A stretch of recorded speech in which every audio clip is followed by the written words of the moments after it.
Magandang araw mga ka-tracker, welcome po sa ating YouTube channel vlog. For today's video, ipakita ko lang po sa inyo itong katatapos lang air condition na Japan Surplus Isuzu Elf NKR 6-wheeler 10 feet drop side. Ayan po, color red, fully repaint. Silipin po natin para magkaroon po kayo ng idea sa ganitong unit. At mamaya pakatapos, bago matapos ng video na to, sabihin ko sa inyo kung magkano nagre-range ang ganitong unit. So yun mga ka-tracker, pero kung bago lang po kayo sa aking YouTube channel at hindi pa nakaka-subscribe, mag-subscribe na, pakilike na rin tong video na to. Alright, so dito po kami sa Barangay Mambugdes, Bacoor, Cavite, matatagpuan ang aming production plant at ang aming yerda kung saan nakalatag po yung mga available unit po namin. Pero ayan, so ito recondition, dito po itong unit na to may client na. So dito po mga ka-tracker yung mga available unit namin as is condition. Saka lang namin pinare-recon para saka lang namin pinare-recon kapag napili na ng client or napili nyo na. Alright, so may gross weight na 4,200, net capacity naman na 2,100, 3 passenger kasi ayan, kasama driver, and then merong center seat chair. Ayan.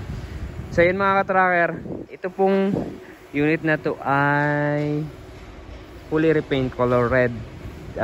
Dito po pwede nyo pong pakulayan depende sa gusto nyong kulay. Ayan, yung retain paint na ang ginamit po namin dito. Ayan yung itsura. Dito naman sa loob, kung makikita nyo, medyo maalikabok pa, pero pag ilalabas na namin to, dinidetail po namin yan, ini-engine wash pa namin, tapos wash over sa buong unit. Ito kasi wala pang schedule, pero pakita ko sa inyo, nililinis talaga namin niya, fully detailed po yan. Ito, brand new dashboard na naka-upholstery yung mga upuan, naka-floor matting, tapos air condition, depende, optional kung gusto nyo palagyan. Ayan, pwede nating i-activate, pero kung hindi, okay, hindi na natin i-activate. Pero yung mga main parts niya ng air condition nandyan pa rin sa loob. Yung evaporator, condenser, saka yung air compressor, aircon compressor, nandyan pa sa makina. Ayan, manual transmission, 5-speed, naka power window na. Ayan po yung itsura ng loob. Tapos mga gulong Japan Surplus tires yung nakakabit. Sa mga gulong naman mga ka-tracker, depende, kung gusto nyong brand new, pwede natin palitan ng brand new. Ayan, pero yun, additional po yun mga ka-tracker. Dito naman, kung ano yung nakakabit na gulong, yun na yun. So kung gusto nyong mag-provide ng brand new gulong, kami nilang magkakabit, pwede naman mga ka-tracker. Ayan, so ayan, ito medyo tinest drive kasi ito, kaya medyo maalikabok. Ayan, tinest drive namin para malaman ko na sa roadworthy standard. Yan, tinetest drive lahat ng unit dito, malaki man o maliit. Ayan, ang sukat ng gulong 195/85 R16 5 stud 6-wheeler 4x2. Ito yung tangke nya, ito yung original na body na Japan Surplus. Japan Surplus, steel flooring na rin. Ayan, yung loob nito, yung backboard, inner kahoy. Ayan, Orig Japan Surplus. Tapos LED clearance light na. Nilalagyan rin namin ng grill yung mga tail light. Ayan, may plaka na, nakarehistro.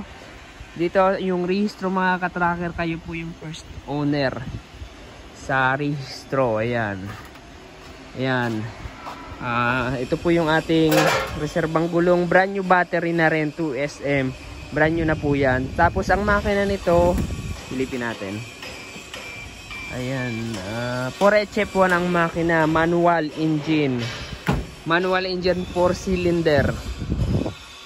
Pag recondition, tinutune up namin, change oil, check lahat ng fluids. Ayan, talagang kinukondisyon namin yung truck. Tapos standard lights and accessories po yan.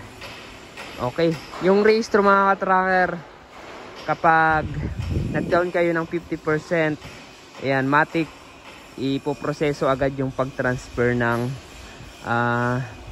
para mapunta sa pangalan nyo.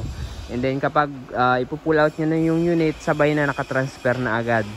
So yan mga tracker yung dito yung proseso at sistema ng pagbili ng truck. Ayan, diba? Solid. So ang mga ka-tracker, ang presyo ng ganitong unit nagre-range to ng 650 to 680 ganitong unit. Naka lip spring suspension pala to, harap likod, tapos brake drum na harap likod din. Ayan, complete electrical lights and accessories na po yan. May warranty. Warranty po, 2 months warranty sa makina, 1 month warranty naman sa parts and accessories. Ayan. Kaya pag nilabas, gamitin nyo na para malaman kung may problema o wala, diba? Talagang isabak nyo na sa biyahe, sa hauling. And mga ka-tracker, dito lamang kami sa Calipil Marketing Corporation, Barangay Mambugdos, Bacoor, Cavite. Kung naghanap kayo ng Japan Surplus truck, mag-message na, pakicontact lang ako, Deonopia, ang tracker mo to. Alright, maraming salamat sa panonood. Kung nagustuhan nyo itong video na to, itong truck na to, paki-like, share, and mag-subscribe na, pakipalo na rin ng ating FB page. Ayan, inquire kayo sa FB page natin. Meron tayong FB page, 19,000 followers na tayo. Ayan, so shoutout kay Jesse Robas, ayan, machinist natin, shoutout po. At sa mga pintor natin dito, at kay Raymond, ayan. Jel, shoutout. Ayan mga ka-tracker, dito ko lang matatapusin tong video na to. Maraming salamat.